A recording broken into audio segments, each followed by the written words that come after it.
Bonjour à tous amis turfistes, on se retrouve encore sur l'hippodrome de Vincennes ce vendredi 12 avril et je vous partage ma sélection de 5 chevaux pour la course du Quintet. Et pensez à commenter la vidéo, à liker, à la partager les amis, ça donne de la visibilité. Direction Vincennes en réunion 1 pour la course 8, sur les 2850 mètres de la grande piste, il y aura 16 partants et le départ aura lieu à 20h15. Ils ne seront plus que 15 partants après que le numéro 6, Jason Gignoux, ait été déclaré non partant dans ce prix Ariel, une course européenne réservée aux chevaux âgés de 5 ans n'ayant pas gagné la somme de 140 000 €. Une course une nouvelle fois ouverte avec beaucoup d'étrangers, c'est compliqué d'en retenir un seul, notamment en base, puisqu'ils sont nombreux à pouvoir faire l'arrivée et à faire partie des premiers, à jouer les premiers rôles dans cette course-là. Et en ce qui me concerne, à la première place de ma sélection, j'ai retenu le numéro 12, JB du Fruitier, cet ongre de la famille Bruno, qui a terminé lors de ses 9 dernières courses 7 fois dans les 4 premiers.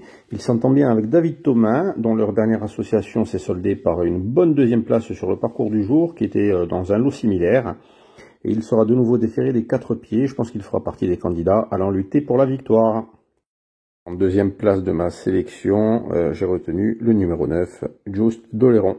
Le protégé de Fabrice Soulois est en plein dans sa catégorie et devrait profiter de cela pour faire oublier sa dernière course où il avait été malchanceux. Il est en forme et sur un parcours qu'il affectionne. Lui aussi devrait lutter pour les toutes premières places. En troisième position de ma sélection, le numéro 8, Working Class Hero.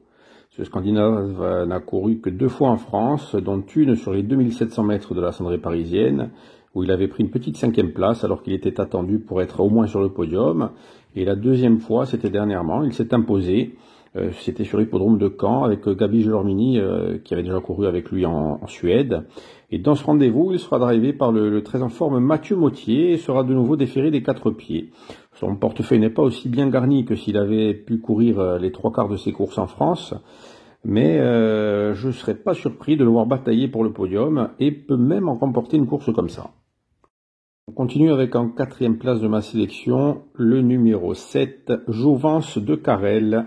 Cette pensionnaire de Thierry Duval d'Estaing fera sa rentrée après 2 mois et demi d'absence, juste après son meeting hivernal. Elle sera présentée quand même dans sa meilleure configuration de ferrure et semble un petit peu en retard de gain. Lors de ses 4 dernières tentatives sur la distance voisine des 2700 mètres de cette piste, elle compte quand même une victoire, 2 deuxièmes places et une 4e place. Elle s'entend bien avec Théo Duval d'Estaing et pourrait créer une petite surprise en venant intégrer la bonne combinaison de ce Quintet Plus à Belle-Côte. Et pour terminer ma sélection, j'ai retenu la 5e position, le numéro 15, Jenny de Joude. La jument d'Alain Laurent n'a pas fait un meeting hivernal qui reflète sa vraie valeur. Et il n'y a couru que 4 fois. J'espère qu'elle a repris un peu de fraîcheur et qu'elle pourra ainsi pleinement s'exprimer sur cette piste de Vincennes qu'elle affectionne.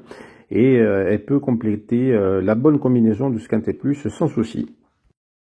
Allez, c'est parti pour le petit résumé de ma sélection. On commence avec le numéro 12, JB du Fruitier, suivi du 9, Juste Doléron, le 8, Working Class Hero, suivi du 7, Jouvence de Carrel, et on termine avec le numéro 15, Jenny de Joude. Donc voilà les amis, vous savez tout. J'espère que mon analyse pourra vous aider à faire vos jeux. Ne jouez pas n'importe comment, n'importe quoi. Suivez votre intuition. Moi, je suis là juste pour vous conforter vos positions ou pour vous éclairer sur certains chevaux. Alors, merci d'avoir regardé ma vidéo. Je vous souhaite à tous un bon vendredi, un bon week-end qui arrive. Et je vous dis à après.